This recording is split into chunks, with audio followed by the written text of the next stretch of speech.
ป่ะอันนี้ใช่ป่ะปลากระป๋องเอาไข่ใช่ไหมแม่เนาะ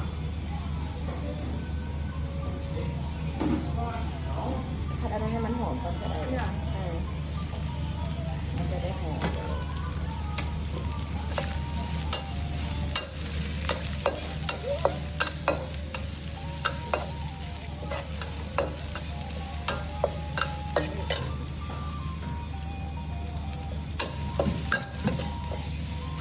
ไข่ใช่ป่ะ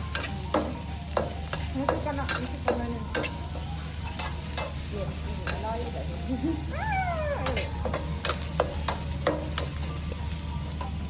ใช่ป่ะก็ทานทุกไข่กันเลยหมดคือแบบ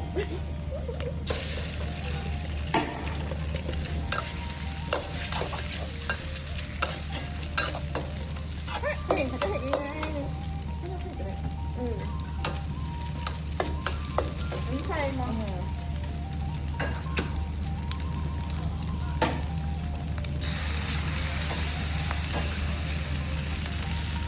อาหารเนี่ยจ้ะอาหารให้อาหาร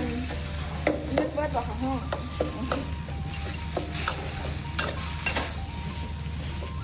แล้วเขาจะทำอย่างอื่น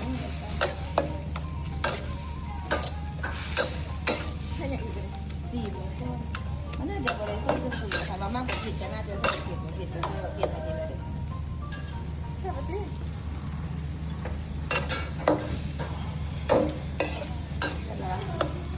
จัดจ่ายเลยใช่อย่างปลาใช้มันหอยไปนิดนึง